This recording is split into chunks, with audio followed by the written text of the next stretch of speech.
because micro and G also will be much smaller than omega C because microwave frequencies means it is of the order of gigahertz. Giga means 10 power 9. 10 power 9. So if you make the binomial approximation 1 plus x whole power n will be approximately equal to 1 plus nx when x is much smaller than 1. So by using this approximation, we have written the square root of 1 plus r by j omega l and 1 plus g by j omega c as 1 plus half into r by j omega l into 1 plus half into g by j omega c. So if you multiply by taking or assuming this is as a and this is as b and this is as c and this is as d, we will get 4 terms. A into c, this is AC and this is BC and this is AD and this is BD. So we can totally neglect this term because in the denominator we have omega square. So omega square means it will be 10 power 18. So this is almost very small. So this term will be almost close to 0. So we can neglect this term, and then if you multiply the real part and imaginary part, so we will get this gamma is equal to, we can write it as alpha plus j beta. So from this alpha is nothing but 1 by 2 into r into root c by l plus g into root l by c, and beta is the phase constant. Beta is nothing but omega root LC. Up to this point we have seen in last class. So in today's class we will see the characteristic impedance. So this is alpha and beta, the same thing. So in today's class we will see the characteristic impedance of the transmission line, characteristic impedance of the transmission line at microwave frequencies. So at microwave frequencies, as we have seen, R will be much smaller than omega L and G will be much smaller than omega C, right? R by omega L. R by omega L will be much smaller than 1 and G by omega C will be much smaller than 1. So this is the expression we have for the characteristic impedance. Characteristic impedance is given by square root of R plus j omega L by G plus j omega C, right? So in this term, you take j omega L common. In the numerator, take j omega L common, and then in the denominator, you take j omega C common.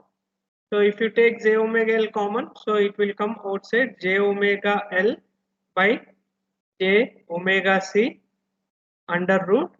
So we will have 1 plus r by j omega L, and in the denominator you have square root of 1 plus g by j omega C. So in this common term, j omega is common in both numerator and denominator, so both will get cancelled. So that's why here we got root L by C into square root of 1 plus r by j omega L and square root of 1 plus g by j omega c.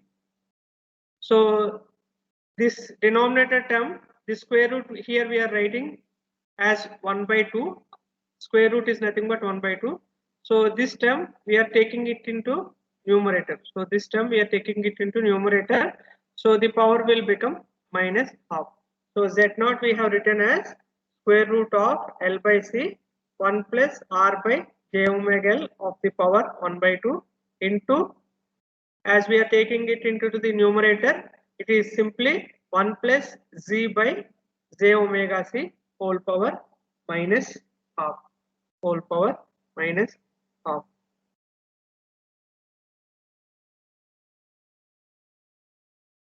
right? Is it clear? So here also we have used that approximation. Here also we have used that approximation 1 plus x, 1 plus x whole power n, 1 plus x whole power n. When x is much smaller than 1, we can write it as 1 plus nx, 1 plus nx. So z naught is equal to square root of L by C into 1 plus 1 by 2 into R by j omega L, and here this one 1 minus 1 by 2 z by j omega C. Again you can multiply by assuming this is as A and this is as B and this is as C and this is as D. So this is a term related to AC and this is a term related to BC and this is the term related to AD, and the other term related to BD we have neglected. BD is approximately 0 because if you multiply these two, omega square will be in the denominator. So omega square means it is of the order of 10 power 18. So that term we have neglected. So here also we can neglect these two terms. Here also we can neglect these two terms R by omega L and G by omega C because both are almost same. So this term will almost close to 0 because we are subtracting the same quantities of the same order, right? R by omega L is also much less than 1 and G by omega C is also much less than 1. So both are very small terms and we are subtracting. So this term we can totally neglect. This term is almost close to 0. So in fact these are individually smaller than 1 and again we are subtracting one term from the other. So this is almost close to 0. So that's why here we have written the characteristic impedance is approximately root L by C. So this term we can neglect straight away. It is almost close to 0. So characteristic impedance of the transmission line at microwave frequencies, this is at microwave frequencies, we can write it as square root of L by C, square root of L by C. So this is the expression for the characteristic impedance of the transmission line at microwave frequencies.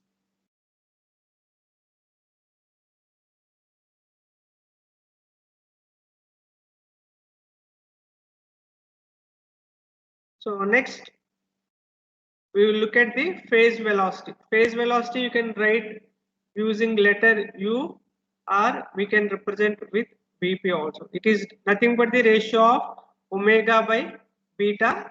And what is the expression we have for beta at microwave frequencies? Beta is nothing but omega root LC. Omega root LC. If you look back at the expression of the propagation constant in beta, it is omega root LC. Beta is nothing but omega root LC. So the phase velocity at microwave frequencies, phase velocity at microwave frequencies, you can write it as omega by beta. Beta is nothing but omega root LC. So omega will get cancelled.